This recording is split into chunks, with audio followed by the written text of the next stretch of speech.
ब्रह्मा गुरु विष्णु हैं, गुरु महेश का रूप।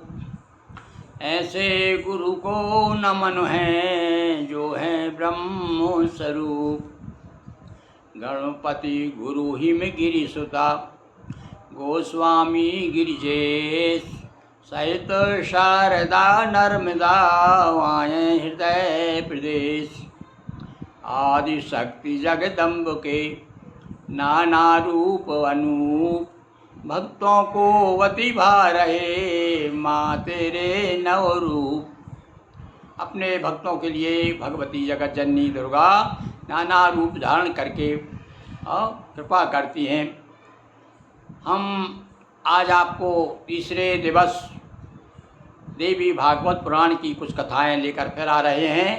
अभी हमारे द्वारा ये भगवती की कृपा से देखिए देवी भागवत पुराणम, संक्षिप्त देवी भागवत पुराणम 100 पृष्ठों का है, ये प्रकाशित हुआ है। इसमें प्रमुख कथाएं देवी भागवत की, देवी भागवत में जो देवी जी की हैं वो दी गई हैं।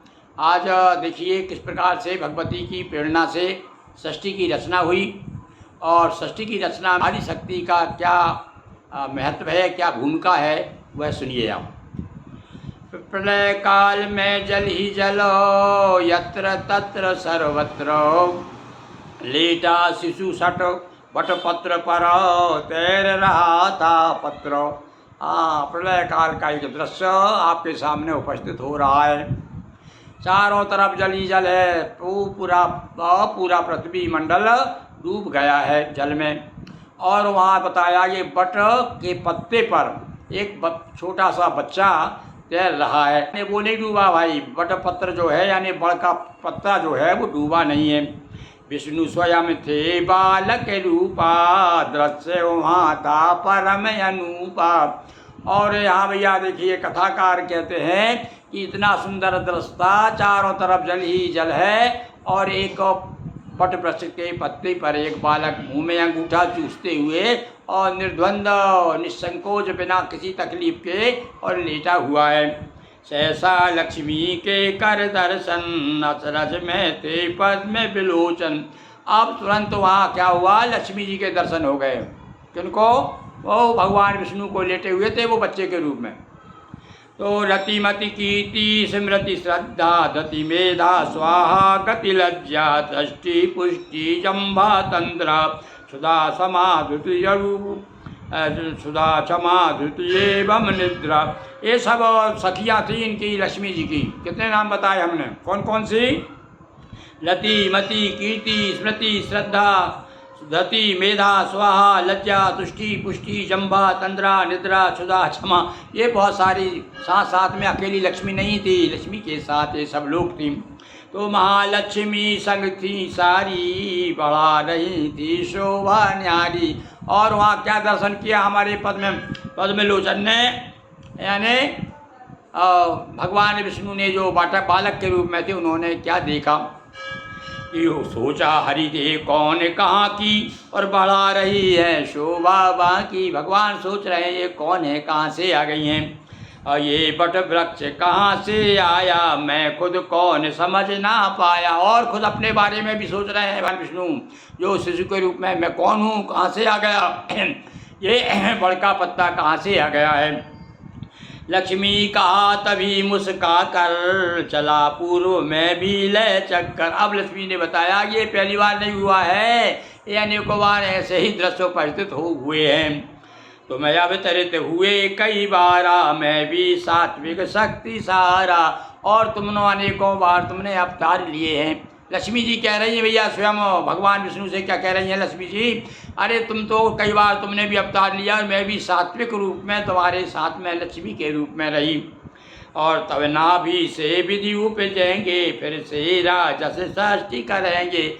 और बता रही हैं कि देखो अब तुम्हारे जो तुम वो उस पर सो रहे ना, यही शयन करते करते एक दिन क्या होगा कि तुम्हारी नाभि से कमल निकलेगा और वहाँ से फिर ब्रह्मा जी प्रकट होंगे, जिससे बस तब भौं के द्वारा महारुद्र लेंगे अवतारा। और तुम किसी कारणवश और गुस्सा करोगे, क्रोध करोगे तो वहीं से रुद्र प्रकट हो जाएंगे। और रुद्रतामसी शक्ति द्वारा अंत करेंगे नव संसारा। ये जो नया संसार बना हुआ है इसका अंत कौन करेगा भाई? क्योंकि जिसका जन्म है उसका मरण निश्चित है, जिसका निर्माण है उसका ध्वंस होता है। तो लक्ष्मी जी बता रही हैं भगवान विष्णु को, आये सात्विक शक्ति द्वारा कहलाएंगे पावनहारा। और तुम सात्विक शक्ति के द्वारा तुम जो है पालनहार के रूप में माने जाओगे। क्योंकि 3 प्रकार की शक्ति से ही संसार का प्रकट हुआ है, राजस, तामस और सात्विक। तो तीनों देवता तीनों शक्तियों के प्रतीक है। सात्विक शक्ति लक्ष्मी बनकर और आई हूँ समीप तब श्री भर। अरे हे महाराज, मैं सात्विक हूँ, सात्विकता हूँ, लक्ष्मी बनकर तुम्हारे पास आई हूँ। तब हरि आदि शक्ति स्वीकारी और षष्ठी रति शक्ति अनुसारी। तब भगवान ने जो है लक्ष्मी को स्वीकार किया। आदि शक्ति ने वचन उचारा, मैं ही हूँ सारा संसारा। ये लक्ष्मी कौन थी? ये भैया आदि शक्ति थी ये। अब ये क्या कह रही है? ये सारा संसार मैं ही हूँ, सारा संसार मुझ में ही समाया है। और यही शक्ति धारण करी व्याख्या हुई महान, श्री हरि विष्णु ने रचा यह देवी पुराण। भगवान विष्णु के द्वारा यह देवी पुराण कहा गया है। कहा व्यास अध्ययन करो श्रीमद देवी पुराण, ब्रह्म शंका निर्मूल हो ये सदा कल्याण। नारद जी ने बताया कि इस प्रकार से व्यास जी से कि आपकी जितनी शंकाएं हैं वो दूर हो जाएंगी। आप जो है श्रीमद देवी भागवत पुराण पर व्याख्यान कीजिए, उसकी रचना कीजिए और लोगों को समझाइए। बोलिए भागवत भगवान की जय। आदि शक्ति जगदम्बा महारानी की जय। और अब हम आपको नाग यज्ञ की कथा सुनाते हैं। भैया इसमें कथाएं तो बहुत हैं, खास कथाएं हम 2-2, 3-3 कथाएं रोज़ आपको सुनाएंगे। तो आपको थोड़ा सा परिचय हो जाएगा कि देवी भागवत में किस प्रकार की कथाएं हैं। देखिए किस प्रकार की रचना भी सुनाई, हमने कथा सुनाई, लक्ष्मी जी ने किस प्रकार रचना के लिए प्रेरित किया भगवान विष्णु को। अब सुनिए नाग यज्ञ। पुत्र पुरोहित परीक्षित के हुए जन्मे जय नरपाल, एक समय उत्तंक मुनि आए लिए मलाल। एक बार जो है राजा परीक्षित के जो पुत्र थे जन्मेजय, उनके यहाँ पर उत्तंक नाम के ऋषि आए। तक्षक द्वारा गए सताए, मुनि उत्तंक राजा ढंग आए। और भैया देखो ये भी नागों द्वारा सर्प द्वारा बहुत परेशान थे, बहुत सताया था इनको उत्तंक मुनि को। तो इनको पता चला कि इनके पिताजी को भी सर्प ने डसा है। तो ये आए बदला लेने के लिए, बताने के लिए, चलो अपन दोनों मिल करके और नागों से बदला लेंगे। देखो इस प्रकार से कथा शुरू होती है। सोचा राजा को बहका कर शांति मिलेगी, बदला लेकर बोले ले मन में अभिलाषा, नृप ये सर्प कराऊं नासा। नृप को बहुत भांति समझाया, रुरु का भी वृत्तांत बताया। एक रुरु नाम के भी ऋषि थे और उनको भी जो है सर्प ने बहुत परेशान किया था। वो कथा सुनाई, अपनी बात बताई और सर्पों से बदलों की ठानी। मन में विचार किया कि सर्पों से बदला लेना है। सुनिए रुरु की सर्प का। अब वो रुरु की सर्प कहानी सुना रहे हैं। कौन? उत्तंक मुनि जन्मेजय को बता रहे हैं कि रुरु नाम के एक ऋषि थे, उनकी क्या कथा है, क्यों वो सर्प से परेशान थे, वो कथा सुनिए। विश्वावसुवरु मेनका सुता प्रमद्वरा नाम, रुरु मुनि ने देखा उसे मन में उपजा काम। अब ये कथा हम आपको सुना रहे हैं। रुरु नाम के एक मुनि थे और वो भी इसी प्रकार से जैसे वेदव्यास की कथा सुनाई, जो बड़े बड़े ऋषि मुनि, विश्वामित्र की कथा आप जानते हैं, गौतम पत्नी को छलने वाले इंद्र की कथा जानते हैं। ये सारे लोग काम के वशीभूत होकर के और पतित हुए। कोई उसको तारीफ थोड़ी कर रहे हैं भाई इनकी कि इन्होंने बहुत अच्छा काम किया। अब ये देखिए इनकी कथा सुनिए। क्या हुआ? विश्वावसुवरु मेनका सुता प्रमद्वरा नाम। विश्वावसुवर मेनका की पुत्री थी एक प्रमद्वरा नाम की, और उसको जब देखा रुरु ने तो देख करके मोहित हो गए। कामदेव ने उनको वशीभूत कर लिया। खिन्न हुए आश्रम सोए, प्रेम बाण से व्याकुल रोए, पिता बहुत रुरु को समझाया, तब रुरु ने मन तप बताया।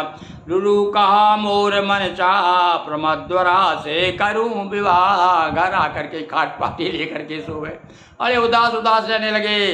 पिता ने समझाया, तब कहने लगा भाई मैं तो प्रमद्वरा से जो है वो अप्सरा की पुत्री है ना, उसके साथ शादी करूँगा। प्रमद्वरा पितु स्थूल केशा, स्वीकृत दीपा कर संदेशा, होने लगी ब्याह तैयारी, तभी विघ्न की वही बयारी। अब पिता ने संपर्क किया और स्वीकृति भी मिल गई। अब रुरु नाम के ऋषि की जो है अब बाकायदे शादी होने की तैयारी हो रही है। कौन के साथ? प्रमद्वरा नाम की अप्सरा के साथ। और उसी समय बीच में क्या हुआ, एक सर्प ने आकर के उस कन्या को डस लिया। ये ब्याह जो है सब गड़बड़ हो गया। तो कन्या हुई सर्प से दंशित, रुदन किया रुरु भये मूर्छित। इतना चाहते थे कि ये सुना उन्होंने करे जिसके साथ मेरा ब्याह होने वाला था उसे तो सर्प ने डस लिया है। अब तो बेहोश हो गए। शोकाकुल मरने की ठानी, लिया हाथ जल बोले बानी, वेदाध्यन पूजन जप द्वारा, सूर्य साधना फल भी सारा, करता आज प्रिया को अर्पित है, हरि प्रमद्वरा हो जीवित। और भैया हाथ में जल लेकर के कहा मैंने जितनी भी तपस्या की है, जितना भजन किया है, सूर्य भगवान की जो भी साधना की है, वो सारा फल मैं अपनी होने वाली पत्नी को दे रहा हूँ, वो जीवित हो जाए। इस प्रकार से क्या करके जल छोड़ दिया। देखिए भजन में, तपस्या में और कितना बल है ये बताया गया है कथा में। तो आधी उम्र मेरी लग जाए, मेरी प्राण प्रिया उठ जाए। और ये भी कह दिया कि मेरी भगवान ने जितनी उम्र दी है उससे आधी उम्र मेरी लग जाए। तुमको हमारी उम्र लग जाए। एक भी तो बहुत चला हुआ था भाई की, तो मतलब सीधा सा पहले कभी ऐसा होता रहा होगा और आज भी कभी कभी होता है। इतिहास भी बताता है कहीं कहीं है। कुछ एक राजा थे, ना बताते कौन बादशाह थे, वो परिक्रमा दे करके अपने पुत्र की और वो मर गए। वो पुत्र जो है कुछ दिन तक जिया। तो आधी उम्र मेरी लग जाए, मेरी प्राण प्रिया उठ जाए, आधी उम्र दैन स्वीकारा, और तब हो गया प्राण संचारा। देखिए भाभी दुल्हन जो है जीवित हो गई। धूमधाम से हुआ विवाह, विधि ने किया रुरु मन चाहा। भगवान ने सुन ली रुरु महाराज की और उनके साथ शादी हो गई। और तब से सर्प मार के कारण ले ली ना रुरु मुनि ने भी प्रण। और उसके कारण सांप को, जब सांप ने मारा उसकी पत्नी को, तो वो भी भैया कुछ लोग तो बड़े क्रोधी होते हैं। वैसे तो ब्राह्मण संतोषी हुआ करते हैं, पर देखो कहीं कुछ ऐसे ब्राह्मणों की किस्सा भी है कि जो भी महाक्रोध के अवतार थे। तो इसने प्रण ले लिया, जहाँ भी सांप मिलता था मारता था, वो जहाँ मिल जाए उसको मारता था। तो सर्प कभी दृष्टि में आता, उसे मार पर लोक भिजाता। वृद्ध सांप मारा एक बारा, उसने मानव बोल उचारा। जहाँ सर्प मिल जाता था मार देता था। एक बार एक बूढ़े सांप को मारा, बहुत बड़ा वृद्ध, वो जब मनुष्य बन गया मरने के बाद, और उसने कहा कि डसता हूँ मैं नहीं किसी को, और फिर क्यों मार रहे हो मुझको। अरे भाई मैंने आज तक किसी को परेशान नहीं किया। देखो सभी सर्प एक से नहीं होते हैं, देवता के रूप में पूजा होती सर्पों की। तो उन्होंने कहा कि भैया मैं आज तक किसी को मैंने परेशान नहीं किया है, तू मुझे क्यों मारना चाहता है। और पूर्व जन्म की कथा सुनाई, मैं भी एक ब्राह्मण था भाई। देखो 84 लाख योनियाँ हैं भाई, ना जाने हम अब की बार मरने के बाद में कहाँ जब पधारते हैं, कहाँ जाते हैं, क्या स्थिति होती है अपन लोगों की, कुछ कह सकते हैं क्या। तो ये बता रहा है वो सर्प के मैं भी ब्राह्मण था पहले जन्म में। अब वो बता रहा, अपनी कथा सुना रहा। कौन? और वो सर्प बता रहा है अपनी पूर्व जन्म की कथा कि त्रुटि बस मित्र दे दिया शापा, भोग रहा हूँ मैं ये पापा। और मेरी कुछ गलती हो गई थी तो मेरे मित्र ने मुझे शाप दे दिया कि तू सर्प हो जा। किंतु रुरु मुनि हाथों द्वारा होगा शाप मुक्ति छुटकारा। किंतु उसने क्या दिया था कि एक बड़े तपस्वी मुनि हैं रुरु नाम के, उनके द्वारा तेरा उद्धार होगा। पिता आपके यही से पीड़ित, अतः आप भी करो प्रताड़ित मुनिजन। और कहा, अब रुरु कह रहे हैं कि देखो आपके पिता भी जो है उनके द्वारा प्रताड़ित हैं, सर्प ने परेशान किया था उनको पिताजी को। तो आप एक काम करें, क्या करें, तुम सुने, जन्मे जय नृप बलधारी और की बदला लेने तैयारी। अब तो वो भी समझ गए, हाँ ठीक है, बदला लेना चाहिए यार, अपने पिता का कहने बाप का बदला लिया जाता है भाई, जो औलाद होती है वो। तो ये क्या कर रहे हैं, राजा नाग यज्ञ करवाया, तक्षक इंद्र शरण में आया। और जब उन्होंने यज्ञ शुरू किया और जिस सर्प का नाम लेकर के स्वाहा स्वाहा, सर्प आकर के उसमें गिर जाते थे। मंत्र में इतनी शक्ति होती थी कि मंत्र से आवाज किया जाता था। तो बताते बड़े सर्प को तक्षक को बुलाया गया, तक्षक ने तो काटा था। तो वो इंद्र की बताते पालकी में लपट गया, डर के मारे पालकी में लिपट गया। कौन की, इंद्र की। तो जो उसको आह्वान किया तो साथ साथ में पालकी भी आने लगी। सारे लोग घबरा गए, फिर सब लोगों ने, देवताओं ने सबने मिलकर हाथ पांव जोड़े और जब जो है फिर यज्ञ बंद कराया। इंद्र सहित आवाहन की ना, इंद्र बुला आस्तिक को लीना। तब आस्तिक मुनि को बुलाया गया और उसके बाद में आस्तिक मुनि आग्रह किया, नाग यज्ञ था बंद। आस्तिक मुनि को बहुत मानते थे जन्मे जी, आकर के उन्होंने कहा भाई ये बंद कर दो, अच्छी बात नहीं। तब वो नाग बंद हो गया।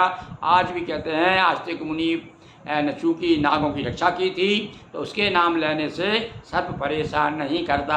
आप जो है कभी भी ऐसी स्थिति आए तो आस्तिकाय नमः, आस्तिक मुनि की जय। कई लोग अपने दीवार पर लिख देते हैं आस्तिक मुनि की जय।